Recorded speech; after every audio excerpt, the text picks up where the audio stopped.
यादवांचा अश्व आम्ही बंदिवान केला. मित्र दुर्योधनानं प्रत्येक वीराला प्रतिकार केला आणि सांप्रत या यादवांचं रथ आमच्या रथासमोर येताना दिसतंय. सावधान मी येतोय.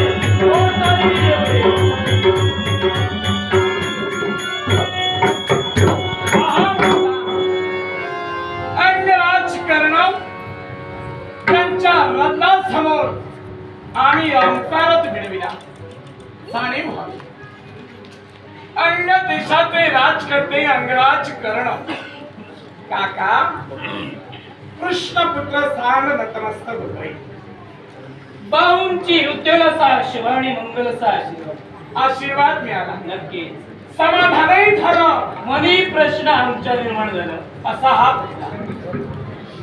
अश्व यादवांचा आम्ही बंदिवान केला. म्हणजे त्या अश्वाच्या मुक्ततेसाठीच आपण आला असं योग्य योग्य ओळखला आपण.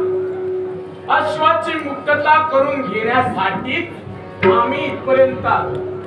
मग ज्या अश्वाची मुक्तता करण्यासाठी तुमची पावलं इथपर्यंत पडली, आम्ही तो बंधन करताना अथकसे परिश्रम केले, प्रयत्नांची पराकाष्ठा केली. मग ज्या आम्ही तो सहज बंदिवान केला नाही, त्या आम्ही त्याला सहज मुक्त सुद्धा करणार.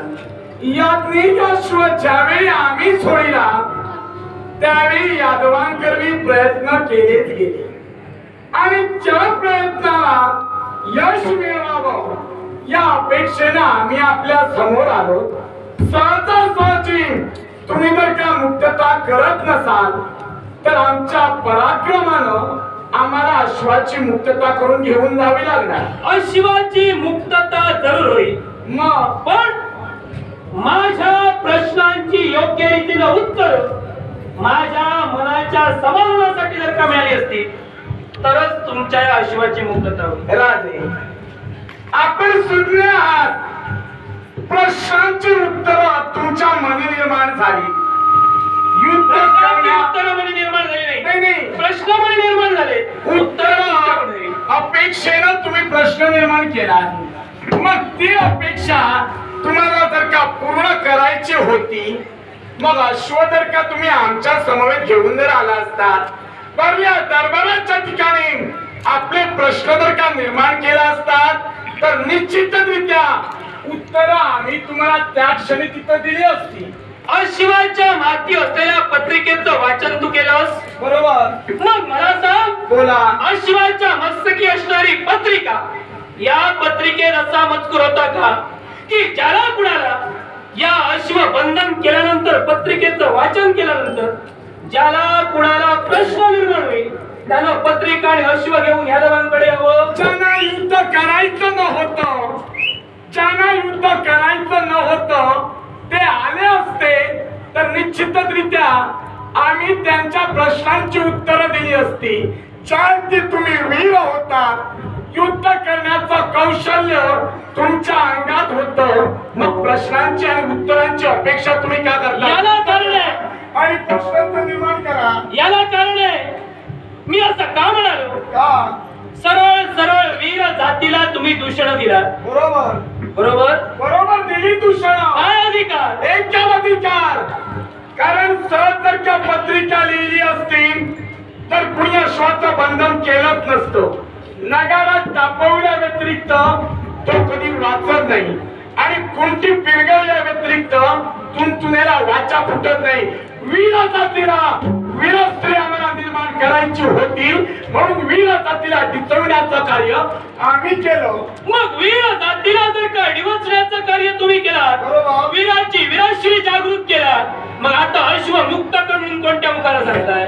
मुक्त करा म्हणून सांगत नाहीये, मुक्त करून घेऊन जाण्यासाठी इथं आम्ही आलो. मग पराक्रमानं, ज्या पराक्रमानं अश्वाचं बंधन केलात ना त्याचप्रमाणे थोडीच तोड पराक्रम दाखवून अश्वाची मुक्तता करून घेऊन जाणार. कृष्णपुत्राचा इथं आलोय.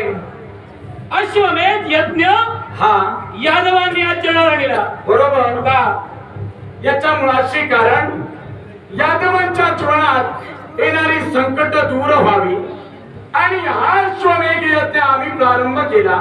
याच्या मुळाशी कारण एकछत्र राज्य निर्माण व्हावं, सारेजण सममतानं वावरावेत या अपेक्षेनं हा अश्वमेध यज्ञ आम्ही सुरुवात केला. यात आपलाही सहभाग मिळवावा म्हणूनच अशा प्रकारची पत्रिका अश्वाच्या मस्तकी आम्ही लिहिली. नक्कीच आम्ही यात सहभाग दर्शवला असता, पण अश्वमेध यज्ञ आरंभिल्यानंतर प्रत्येक राजेश्वराला निमंत्रण पत्रिका दिली जाते. मग ती निमंत्रण पत्रिका या अंगद देशापर्यंत आली का? याला कारण होतं, अंगद देशाचे राजकर्ते तुम्ही आहात. मला एक सांगा हो, स्वपराक्रमावर राज्य मिळवलात की दुसऱ्याला दिलेलं राज्य उपभोगतात तुम्ही? स्वपराक्रमावर राज्य मिळविलं. स्वपराक्रमाने राज्य मिळविलात. मग तुमच्या मित्रानं तुम्हाला राज्य दिलं, अंगद देशाचं राज्य दिलं असं जन का म्हणतंय? पराक्रम पाहिल्याशिवाय दिलं का? मग दिलं केलं पराक्रम पाहिल्याशिवाय दिलं का? पराक्रम तुम्ही गाजविला तर तुमच्या पराक्रमावर बेत खुश होऊन तुमच्या मित्रानं तुम्हाला राज्य दिलं. मग ते राज्य मला माझ्या मित्रानं दिलं, बरोबर. मग ते राज्य दिल्यानंतर प्रतिनिधी माझा मित्र राज्य सांभाळायला येतो की मी राज्य सांभाळतो? राज्य तरी तुम्ही सांभाळला काय म्हणत नाही. कर्तबगारी माझी आहे, विश्वास राज्य सांभाळतो. कर्तबगारी जरी तुमची असली तरी जो विश्वास तुमच्या मित्रानं तुम्हाला दाखविला, हा विश्वास या विश्वाच्या ठिकाणी टिकून ठेवण्यासाठी तुम्ही तत्पर होतात. या जेवढे तुमचे मित्र मोठे आहेत ना तेवढे तुम्ही मोठे आहात. आणि म्हणूनच या हस्तिनापुराच्या उद्धारासाठी आणि मित्राच्या नावलौकिकतेसाठी अंगराज कर्णानं तुमचा अश्वबंदीवान केलाय. ऐकायचं होतं मला. तुम्ही जर का अश्वबंधन केला, अश्वबंधन करत असते वेळी हा अश्व कुणाचा आहे याचा विचार केला होता? विचार करायची गरज काय? त्यात सर्व लिहिलेलंच होतं. मग त्याच वेळी विचार केला होता का? लिहिलेलंच होतं, मग विचार करायची गरज का? विचार करण्यापूर्वी अश्वबंधन केला. ज्याचा अश्व लिहिला होता त्याचं नावच लिहिलं होतं. नाव ऐकता वाचल्यानंतर तुमच्या लक्षात यायला नको काय ते? होतं तुमचा मित्र आणि आमचे काका यांचं नातं काय आहे हे तुम्ही का विसरलात? माझा मित्र आणि तुझे काका नेमकं गुरु शिष्याचं नातं सांगतोयस का अजून दुसरं कुठचं सांगतोय? नाही, हे पाहुणेपणाचं नातं आम्ही पाहून गुरु शिष्याचं नातं सांगतोय. गुरु शिष्याचं नातं. कारण पाहुणे आम्ही आहोत, आमच्यामुळे पाहुणे बनले हे आम्ही मान्य करतो. पण त्याच बरोबर प्रश्न निर्माण केला. याच्या मुळाशी कारण होतं. कारण काय? तुम्ही म्हणजे कोणी सामान्य नव्हे. नक्कीच. कारण आमचे पितृदेवता ज्या प्रमाणात चालण्यासाठी तत्पर होते त्यांचा आदर्श घेऊन तुम्ही चालता. कारण त्यांच्या पावलांच्या तशाचा आधार घेऊन सारे चालू शकत नाहीत, पण तो चालण्याचा प्रयत्न यशस्वीरित्या तुम्ही तुमच्या जीवनात करता. मग मला एक सांगा, आज जे वैमनस्य निर्माण केलात, या वैमनस्यात माझ्या सासऱ्यांना बळी का देतात? तुमच्या सासऱ्यांना म्हणे आम्ही बळी देतोय. मी पुन्हा तोच प्रश्न उपस्थित करतोय. निमंत्रण पत्रिका जर का हस्तिनापुरात आली असती, हा वाद घडला असता का? या प्रश्नावर तुझं उत्तर काय होतं? ज्या वीराची वीरश्री आहे त्या वीराला डिवचण्याचं कर्तव्य आम्ही केलं. मग मला सांग, तुझे सासरे वीर नाहीत की का? सासरे नाही वीर असले मग तुम्ही जो आज अश्वबंधन केलात हा स्वतःच्या हिमतीवर केलात की कौरवांच्या हिमतीवर केला होता? स्वतःच्या हिमतीवर केला. स्वतःच्या हिमतीवर जर का तुम्ही केला होता, मग कौरवांना सहकार्याशी घेऊन काच भांडायला उभे राहिला. यालाही कारण आहे. काय कारण? कारण ज्यावेळी मित्र दुर्योधनाला म्हणजे तुमच्या सासऱ्याला माझ्या पराक्रमांची गरज भासली, माझी गरज भासली, त्यावेळी युद्ध प्रसंगी आम्ही त्यांच्या समोर उभे राहिलो. आणि म्हणून या कर्णानं ज्यावेळी यादवांचा अश्वबंदीवान केला, तुझा सासरा आमचा मित्र आमच्या बाजूला उभा राहिला. मग काय चुकलं त्याचं? ज्याप्रमाणे तुमच्या मित्रासाठी तुम्ही झटण्यासाठी तत्पर झालात, त्याचप्रमाणे आज तुमच्या समवेत वैमनस्य धारण करण्यासाठी एका बाजूला अश्व आणि दुसऱ्या बाजूला स्वतःच्या प्रतिष्ठेपोटी माझ्या सासऱ्यांचा बळी तुम्ही घेतात. त्या वैमनस्यापोटी आज मी तुमच्या समोर उभा राहिलो. कृष्णपुत्र सांग, तुझ्या वक्तव्यात तू हे सरळ स्पष्ट केलं. काय? सहज बोलून गेलास की तुझी पितृदेवता म्हणजे गोपालकृष्ण यांचा आदर्श सहसा या विश्वाच्या ठिकाणी कुणी घेऊ शकत नाही. मग तो आदर्श घेऊन त्यांच्या पावलावर पाऊल ठेवून आम्ही चालण्याचं कर्तव्य करतो.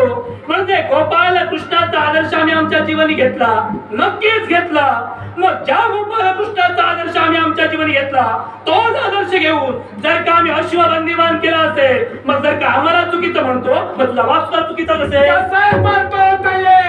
माझ्या पित्याने तुम्हाला अश्वबंधन करायला सांगितलं होता, मग आम्ही तुम्हाला अश्व सोडायला सांगितलं होतं. आणि त्या क्षणी जर का आम्ही अश्वबंधन सोडला, मग त्या अश्वाच्या ठिकाणी पत्रिका वाचल्यानंतर तुमची वीरस्त्रिका जागृत व्हावी. कारण तुम्ही वीराला दिवससारखे शब्द त्यात का लिहिले? याचं मुळाशी कारण होतं त्या विश्वाच्या ठिकाणी वीर किती आहे हे जगाला आम्हाला दाखवायचं होतं, आणि त्या वीराची प्रचिती या विश्वाचं दाखवून द्यायची होती. मग दिसलं ना, विश्वाच्या ठिकाणी आम्ही या त्या ठिकाणी हा मजकूर लिहिला. मग तुम्हाला जे करायचं होतं ते झालं ना. वीर कोण आहे विश्वाला दिसले, तुम्ही जाऊ शकता. या ठिकाणी वीर रणांगणात दोन उभे राहिल्यानंतर एकाचा जय तर दुसऱ्याचा पराजय होतो.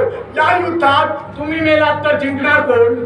मी मरणार हा भविष्य काळ तू सांगतोय. मग ज्या अर्थी तुम्ही बोललात वीर दिसले, मग दोन वीर रणांगणात उभे राहिल्यानंतर एकाचा जय दुसऱ्याचा पराजय हा ठरलेलाच आहे. मग मला सांग, अश्वमेध यज्ञ तुम्ही यादवांनी आचरण आणला. मग अश्वमेध यज्ञ आचरण आणताना पुण्याचा संचय तुम्ही तुमच्या जीवनी करता. एक क्षत्रिय पृथ्वी व्हावी, सारे राजकर्ते व्हावे म्हणून तुम्ही झट्टा असं तुमच्या मतानं तुमचा धर्म कार्य आहे. मग मला सांग, हे धर्म कार्य तुमचं करत असताना तुम्ही अनेक राजकर्त्याने तुमचे अश्वबंदीवान केले, त्यांच्याशी तुम्ही युद्ध सुद्धा केला, अनेक सैन्य मारलं सुद्धा गेलं. मग मला सांग रे, पुण्याचा संचय करण्यासाठी यादवांनी अश्वमेध यज्ञ केला, मग हा अश्वमेध यज्ञ करताना जे सैन्य मारले या पापाचं शालन पुढे कसं एक जीव दुसऱ्या जीवावर अवलंबूनच आहे. हत्ती चालत असते, हत्तीच्या पायाखाली काही किडे मुंग्या मिळत असतात. याचा अर्थ ते किडे मुंगे मेल्यानंतर दोष हत्तीला दिला जात नाही. मग तुम्ही मेलात पाहिजे. मग तुम्ही जर का या युद्धाच्या ठिकाणी मेलात, दोष मला देऊ नका, अश्व ठेवा. कदापि शक्य नाहीये. त्या अश्वाची भीती व्यक्त आम्ही अश्वाचा संकल्प करू.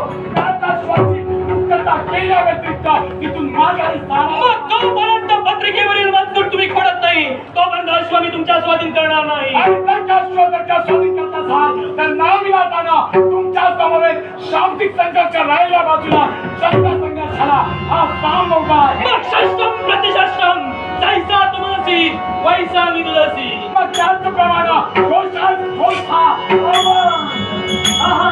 भूंकनाळे भूंकुदे